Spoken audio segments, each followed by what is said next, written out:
السلام علیکم every one, کیسے ہیں سب؟ امید کرتا ہوں کہ آپ سب خیریت سے ہوں گے۔ سلک روٹ انسانی تاریخ کا سب سے طویل زمینی تجارتی گزرگاہ، ایک ایسی تجارتی گزرگاہ کہ جس نے ماڈرن ڈے ورلڈ میں بھی جو انٹرنیشنل ٹریڈ ہے اس کے کنسیپٹ کی بنیاد رکھی۔ وہ کس طریقے سے؟ کیونکہ اس دور میں جو یہ تجارتی گزرگاہ بنی تھی، اس نے پوری دنیا میں جو انٹرنیشنل ٹریڈ ہے، جو گلوبل ٹریڈ ہے، یا پوری دنیا کو گلوبل ولیج میں کنورٹ کرنے کے کنسیپٹ کو پہلی بار اہمیت دی تھی۔ اس اہمیت کے اجاگر ہونے کا نتیجہ یہ نکلا کہ جو ویسٹ سے ایسٹ ہے یا ایسٹ سے ویسٹ ہے، جو تجارتی جو سامان کی آمد و رفت کا سلسلہ شروع ہوا، یعنی کہ چائنا سے ویسٹ، اور وہ جو ویسٹ ہے اس سے چائنا کی طرف جو ہوا، اس نے بہت سارے جو نیو کلچرز ہے اس سے جدھر علاقوں کو، جن ممالک کو یہ جو سفرگاہ تھی، یہ گزرگاہ تھی تجارتی، جو یہ ٹچ ہوتی گئی جن کنٹریز میں، ادھر ایک نیو کلچر کو انٹروڈیوس کرایا، اور بہت سارے ممالک کے کلچرز کو، جیسے کہ اس وقت کے انڈیا، اس وقت کے ایجپٹ کو، میسوپوٹامیا کو، پرشیا کو، اور رومن جو کلچر ہیں ان کو، جو گروتھ ان کی اور ڈیولپمنٹ ہونے میں ان کی مدد کی۔ یہ جو تجارتی گزرگاہ ہے، اگر میں لفظ بار بار یہ استعمال کروں، اس کا یہ مطلب نہیں یہ کوئی ایک سنگل روڈ تھی، بلکہ یہ multiple networks of trade route تھا۔ بہت سارے ملٹیپل روٹس کا مجموعہ تھا یہ ایک، جس کو سلک روڈ کا نام دیتے ہیں۔ روڈ سے مطلب یہ نہیں کہ صرف ایک سنگل روڈ تھی۔ تو اس طریقے سے اس نے جو ہماری موجودہ دنیا ہے اور اس کے اوپر بھی امپیکٹ ڈالا، نہ صرف اس کے اوپر امپیکٹ ڈالا بلکہ جو چائنا ہے، اسپیشلی جو ناردرن چائنا ہے، اس کا یہ جو ٹریڈ روٹ ہے اس کی ہسٹری کے اوپر اس کا بہت اثر ہے، لیکن اس کے ساتھ ساتھ پوری دنیا کے اوپر اس نے ایک اپنا جو نام ہے، ایک نقش ہے، وہ ہمیشہ کے لیے چھوڑ دیا۔ اب اگر ہم اس کی فارمیشن کی بات کریں کہ کب اس کی فارمیشن ہوتی ہے، تو یہ 5th سینچری کی طرف اس کی ڈیٹ بیک کرتی ہے، جب ڈیریس دا گریٹ جو کنگ تھا پرشیا کا، پرشین امپائر کا، جس کو ڈیریس ون بھی ہم کہتے ہیں، اس نے اس کی بنیاد ڈالی۔ وہ کس طریقے سے؟ اس نے پرشین رویل روڈ ایک بنائی تھی، جو کہ 2000 میل طویل تھی، جو کہ شروع ہوتی تھی دریائے دجلہ سے اور جا کے ٹچ ہوتی تھی ایشین سی کو۔ ایگزیکٹلی کہا جائے جو اینشنٹ کیپٹل سٹی تھی، جو سوسا کی تھی، جو پریزنٹ ڈے ایران ہے، ادھر سے یہ شروع ہوتی تھی اور ساردس تک جاتی تھی، جو کہ ماڈرن ڈے ترکی کے اندر آتا ہے۔ اب یہ جو پرشین رویل روڈ ہے، یہ بنائی کیوں تھی ڈیریس نے؟ وہ اس لیے کہ جو میسنجرز تھے ان کی ٹریولنگ ہو سکے، اور اس کے علاوہ ٹریڈ بھی ہوتی تھی، لیکن جو امپورٹنٹ امپائر کے لیے اس وقت تھا کہ میسنجرز کی ٹریولنگ کے لیے یہ بنایا گیا تھا۔ وہ کس وجہ سے کہ جو اس وقت کی جو یہ پرشین امپائر تھی، جب اس کے اوپر اس کو پورا کراس کرنے کے لیے 3 مہینے کا سفر لگ جاتا تھا، اس لیے یہ روڈ بنائی گئی تھی تاکہ کم وقت میں اور جلدی سفر ہو سکے۔ اب یہ جو اس کے علاوہ جو ڈیولپمنٹ ایک ہوتی ہے کہ جو الیگزینڈر دا گریٹ ہوتا ہے، جو آتا ہے اسکندر اعظم، وہ جب پرشیا کے اوپر حملہ آور ہوتا ہے، اس کے علاوہ وہ اپنی فتوحات کو جب ایکسپینڈ کرتا کرتا سینٹرل ایشیا لے جاتا ہے، جس طرح کہ ازبکستان کا ایک شہر ہوتا ہے سمرقند، وہ بھی یعنی کہ ادھر بھی وہ پہنچ جاتا ہے۔ تو اور اس کے علاوہ جو اور ارد گرد علاقوں میں جب وہ اپنے فتوحات کے جھنڈے گاڑتا ہے، تب بھی وہ ایک برج کے کانسیپٹ کو، اس وقت جو یہ اسکندر اعظم کا ادھر آنا، اس کانسیپٹ کو جو نہیں ہے رائز کرتا ہے اسکندر اعظم کے ادھر آنے کی وجہ سے۔ اس کے بعد اب ہم اگر جاتے ہیں واپس چائنا کی طرف، کیونکہ سلک روڈ اور چائنا کا آپس میں جو تعلق ہے، اب ہم آتے ہیں چائنا کی طرف۔ تو جو چائنا ہے اس کے اندر سیکنڈ جو سینچری ہوتی ہے، 2nd سینچری BC، ادھر ہوتی ہے سیکنڈ چائنیز امپیریل ڈائناسٹی، ہان ڈائناسٹی۔ اب یہ جو ہان ڈائناسٹی ہوتی ہے، اس کی جو ایمپرر وو ہوتے ہیں، ان کی ڈائناسٹی کو جو ایمیننٹ تھریٹ ہوتا ہے وہ ہوتا ہے نارتھ اور ویسٹ میں جو زونگنو ٹرائب کی طرف سے، اور یہ جو ٹرائب کا خطرہ ہوتا ہے اس کو کاؤنٹر کرنے کے لیے جو ایمپرر وو ہے وہ اپنے ایک امپیریل انوائے کو بھیجتے ہیں ویسٹ کی طرف، تاکہ جو ایک یوزائل لوگ ہیں ان کی سپورٹ ہے یا تو حاصل کی جائے یا ان کے ساتھ الائنس کر لیا جائے۔ اس لیے جو یہ امپیریل انوائے ہوتے ہیں زینشیاں، یہ اپنے سفر پہ نکل پڑتے ہیں۔ اب جب یہ ویسٹ کی طرف سفر شروع کرتے ہیں تو سینٹرل ایشیا سے ان کا ہو کے گزرنا ہوتا ہے، جس کی وجہ سے بہت سارے نئی نسل کے یہ لوگوں کو دیکھتے ہیں، ان کے کلچرز کو دیکھتے ہیں اور اس سے متاثر ہوتے ہیں۔ لیکن جو سب سے زیادہ ان کو ایک چیز متاثر کرتی ہے وہ ہوتا ہے ڈائیون پیپل کے جو گھوڑے ہوتے ہیں، ان کی جو یہ نسل ہوتی ہے، جب وہ گھوڑوں ان کے ڈائیون پیپل کے گھوڑوں کو دیکھتے ہیں، وہ اتنا متاثر ہوتی ہے کہ یعنی کہ ان کی سائز سے، ان کی سپیڈ سے، ان کا جو اردو میں کہا جائے کہ قد کاٹ وغیرہ کے لحاظ سے ان کو وہ جب دیکھتے ہیں کہ یہ جو بریڈ ہوتی ہے ادھر ویسٹ کے گھوڑوں کی بریڈ ہوتی ہے، تو اس سے وہ اتنا متاثر ہوتے ہیں کہ وہ فوراً جنیا واپس اپنا سفر کرتے ہیں اور ایمپرر وو کے پاس آتے ہیں، ان کو بتاتے ہیں کہ انہوں نے اس طرح کی ایک گھوڑوں کی نسل دیکھی ہے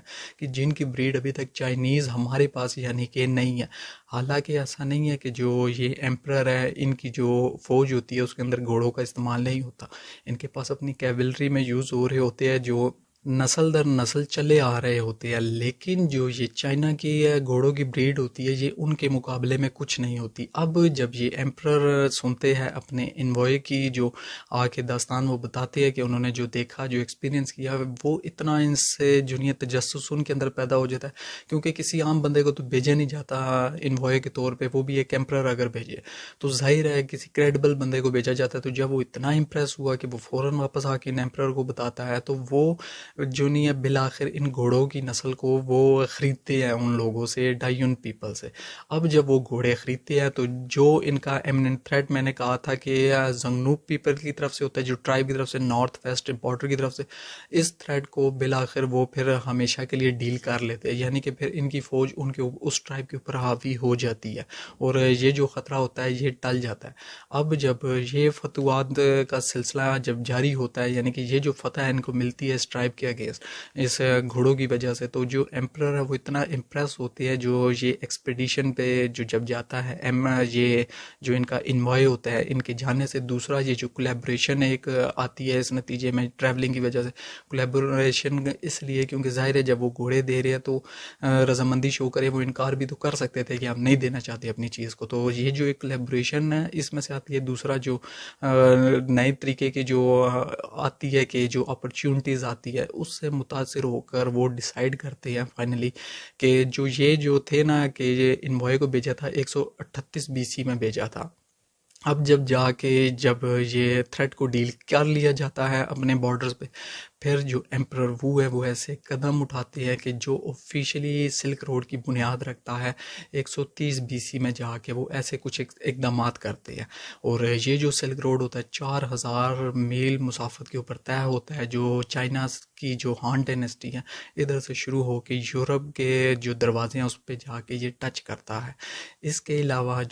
یہ جو سب سے زیادہ ادھر جو میں نے آپ کو کہا کہ جو اتنی طویل مسافت ہے اور جو ٹریڈ وغیرہ کا، لیکن جو مین چیز یہ ہے کہ میں نے آپ کو اس سے پہلے بتایا تھا کنگ ڈیریس کا، کیونکہ جو اوریجنل اگر کہا جائے نا اس سفر کی بنیاد ڈالنے اس تجارتی گزرگاہ کی وہ ڈالی تھی ڈیریس کنگ نہیں، وہ پرشین امپائر نے ڈالی تھی، اور جو وہ مین روڈ انہوں نے بنائے تھے، مین روٹس بنائے تھے، اس کے ساتھ ساتھ وہ چھوٹے روٹس اور بناتے تھے جو کہ جو انڈین سب کانٹیننٹ تھا اور ساؤتھ افریقہ وہاں تک بھی تجارتیں تاکہ کاروان جا سکتے تھے، جو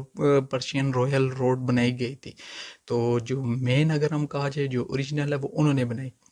لیکن وہ الگ بات ہے کہ پھر آنے والے وقت میں جو یہ سلک روڈ بنتی ہے جو چائنا سے شروع ہوتی ہے اور پرشیا کو کراس کرتے کرتے یورپ تک جا کے ٹچ ہوتی ہے، یہ اس کو دنیا آؤٹ نمبر کر دیتی ہے کہ سمجھے کہ یہ اس کے اوپر سبقت لے جاتی ہے۔ اب جو اس کے اوپر تجارت کی ہم بات کریں تو اس کے اوپر جو تجارت ہوتی ہے شروع میں سب سے زیادہ بیسکلی وہ ہوتی ہے سلک کی۔ اب سلک کی کیوں ہوتی ہے؟ کیونکہ جو چائنا کی یہ ایک کموڈٹی ہوتی ہے، اس وقت جو چائنا ہوتا ہے جو سلک وارمز ہوتے ہیں ان کے ککون سے جو مٹیریل حاصل ہوتا ہے سلک کا، اس کو وہ ہارویسٹ کرنے کا طریقہ اس دور میں وہ کوئی یعنی کہ ایجاد کر لیتے ہیں، جس کا نتیجہ یہ نکلتا ہے کہ اس وقت کے چائنا کی اجارہ داری قائم ہو جاتی ہے سلک کے اوپر، اور جو سلک سے بننے والی پروڈکٹس ہیں، گوڈز ہیں، وہ اس جو تجارتی گزرگاہ ہے سلک روٹ، اس کے ذریعے چائنا سے یورپ اور ایشیا اور مختلف یعنی کہ دنیا کے حصوں میں ایکسپورٹ ہونا شروع ہو جاتی ہے۔ اور یہ جو کموڈٹی آتی ہے سب سے پہلے اس کے پیار میں کون گرتا ہے؟ وہ ہوتا ہے ویسٹرن رومن امپائر۔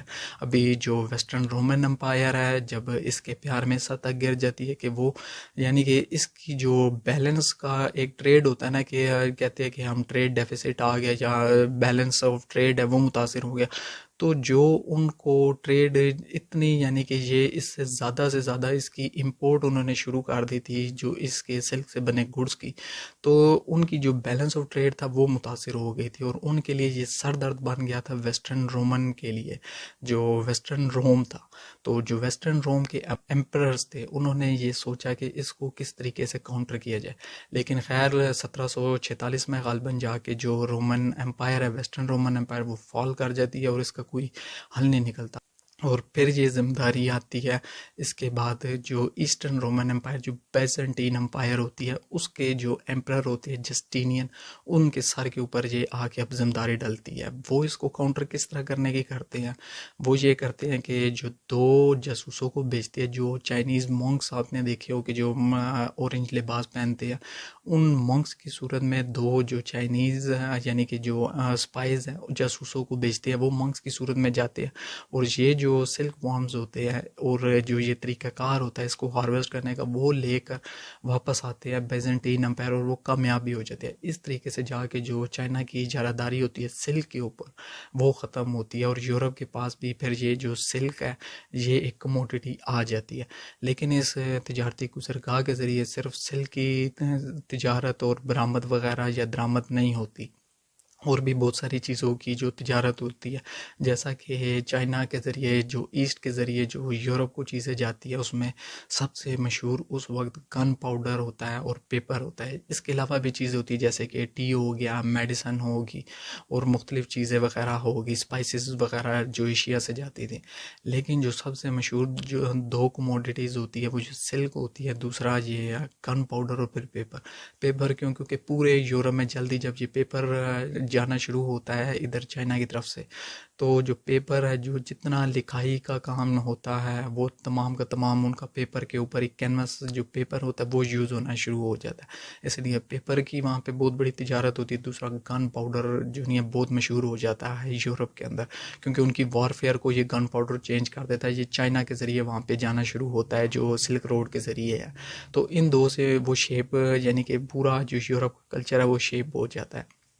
ایک نیو انداز میں۔ لیکن صرف یورپ کا نہیں ہوتا، یورپ سے بھی پروڈکٹس آتی ہے چائنا کی طرف۔ اب یورپ کیا کیا پروڈکٹس بیچتا ہے؟ وہ ٹیکسٹائل بیچتا ہے، وہ اینیمل فرز بیچتا ہے، لائیو اسٹاک بیچتا ہے، اس کے علاوہ جو نہیں ہے وہ رگز اینڈ بلینکٹس بیچتا ہے، پھر جو نہیں ہے ہنی بیچتا ہے، فوڈ بیچتا ہے، جو گھوڑوں کے لیے، جو گھڑ سواری کے لیے چیزوں کی ضرورت ہوتی ہے، جو ان کے آرمر ہوتے ہیں، جس طرح آپ نے دیکھا ہوگا کہ اپنے نائٹس کے لیے ان کے جو آرمر وہ یوز کرتے ہیں جو موویز وغیرہ میں، وہ تک یعنی کہ ایکسپورٹ کرتے ہیں۔ تو اس طریقے سے ایک طرف تو تجارت ہو رہی ہوتی ہے، دوسرا کلچرل ایکسچینج ہو رہا ہوتا ہے۔ اور سب سے اس میں آپ کو ایک مزے کی بات بتاؤں کہ جو ادھر مرچنٹس ہوتے ہیں، یہ جو جب تجارت کرتے ہیں، اس کا یہ مطلب نہیں ہوتا یہ 4000 میل کا پورا سفر طے کرتے ہیں، بلکہ ایک نیو بزنس یہاں سے جو ابھی ہم دیکھتے ہیں، جس طرح ہم کہتے ہیں ڈرائیوری ہوٹل یا کاروان سرائے وغیرہ کا، جو یہ ریسٹ ہوٹلز جن کو آپ کہتے ہیں، کہ یہ جو اس وقت بوم کرتا ہے، یہ اس وقت ایجاد ہوتی ہے کس وجہ سے؟ کہ جب جو مرچنٹس ہوتے ہیں وہ اپنا سامان لیتے ہیں، آدھے راستے جاتے ہیں کسی دوسرے مرچنٹ کو دیتے ہیں، وہ آگے سے وہ سامان لیتا ہے، آدھے راستے جاتا ہے کسی اور مرچنٹ کو دیتا ہے، اس طرح کر کے جو نہیں ہے آدھے راستے سے وہ اپنا سامان بیچتے ہیں یا خریدتے اور واپس آ جاتے ہیں۔ اس وجہ سے یہ جو ایک تجارتی گزرگاہ ہے، یہاں پر ریسٹ ہاؤسز بنتے ہیں، کاروان سرائے بنتے ہیں، جو جہاں پر آ کے مختلف جو کاروانز ہوتے ہیں وہ اسٹے کر سکتے ہیں۔ جو مڈل مین ہوتا ہے وہاں پہ یہ ایک کنسیپٹ پیدا ہوتا ہے اس وقت جا کے۔ ہاں، آنے والے وقت میں جس کسی نے اس پورے ایک یعنی کہ ایک کونے سے دوسرے کونے تک سلک روڈ کا سفر طے کیا تھا، وہ آتا ہے مارکو پولو۔ وہ اپنے باپ کے ساتھ 17 سال کی عمر میں نکلتا ہے اور تقریباً 3 سال سفر طے کرتا ہے، وینس سے نکلتا ہے اٹلی سے، اور جا کے چائنا پہنچتے ہیں، اور 17 سال کی عمر میں جب یہ ادھر پہنچتا ہے اس کے بعد یہ 20 سال تک وہیں پر رکتا ہے اور وہاں کے مختلف علاقوں کو، کلچر کو ایکسپلور کرتا ہے، قبلۂ خان کی یعنی کہ اس میں پہنچتا ہے جو ایمپائر ہوتی ہے، اور 1200 غالباً یہ 75 میں پہنچتا ہے ادھر جو مارکو پولو ہے، اور 1295 میں یہ واپس سفر طے کرتا ہے۔ جب واپس آتا ہے تو یہ اپنی کتاب کے اندر دا ٹریولز آف مارکو پولو میں لکھتا ہے کہ جو کچھ اس نے وہاں پہ لینگویج، کلچر، ریلیجن سب کچھ دیکھا ہوتا ہے وہ اپنے تجربات اسے کتاب کے اندر جو نہیں پھر لکھتا ہے، اور یورپ کو اپنے ایکسپیرینس بتاتا ہے جو 20 سال اس نے گین کیا ہوتا ہے۔ لیکن اس کے ساتھ ساتھ ایک جو نیگیٹو چیز ہے جس کے بارے میں ہسٹورین لکھتے ہیں کہ صرف کلچر، ٹریڈ، ریلیجن کا ایکسچینج وغیرہ نہیں ہوا، نیو آئیڈیاز کا ادھر سے ایکسچینج نہیں ہوا، بلکہ بیماریاں پھیلنے کا بھی یہ باعث بنا، کیونکہ 14ویں صدی کے اندر ایک بڑی ہی بھیانک قسم کی پینڈیمک آتی ہے، جس طرح ابھی کرونا کی آئی تھی، تو وہ اس سے بھی ظالم ہوتی ہے، کوئی 50 ملین کے قریب لوگ افیکٹ ہوتے ہیں اس سے۔ اور جو آتی ہے بلیک ڈیتھ کا نام ہے، اگر آپ گوگل کے اوپر لکھیں آپ کو پتہ چلے گا کتنی یعنی کہ یہ سخت قسم کا اس وقت پینڈیمک آتا ہے۔ تو جو ہسٹورینز وہ کہتے ہیں وہ بھی غالباً اسی جو سلک روٹ ہے اسی کے ذریعے دنیا کے مختلف کونوں میں حصوں میں یہ پھیلا تھا۔ تو اس طریقے سے نہ صرف یعنی کہ کلچر کا ایکسچینج ہوا، بیماریوں کا بھی ادھر سے ہوا۔ اب بات آتی ہے کہ اس کا اختتام کیسے ہوا پھر، جو اتنی مشہور اگر تجارتی اور زمینی گزرگاہ تھی۔ اب جو لفظ میں نے شروع میں بولا تھا زمینی تجارتی گزرگاہ، اگر آپ نے یہ نوٹ کیا ہو تو میں یہ کیوں اس کے اوپر میں نے زور دیا تھا، کیونکہ میں نے جو اس سے پہلے ایک وی لاگ بنایا ہے، میں نے واسکو ڈے گاما کے اوپر، اس کے اندر میں نے سمندری تجارتی گزرگاہ کی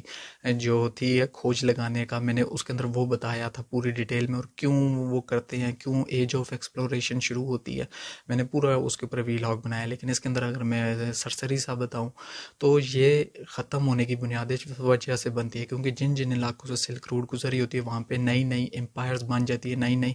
سمجھے کہ ریاستیں بھی آ جاتی ہے قیام میں، وجود میں، جیسے کہ سینٹرل ایشیا وغیرہ کے اندر جو پورا آ جاتا ہے، خلافت عثمانیہ آ جاتی ہے۔ اس کے علاوہ جو پرشیا ہے اس کے اندر بھی چینجنگ آ چکی ہوتی ہے، اور اس طرح کرتے کرتے یعنی کہ ایک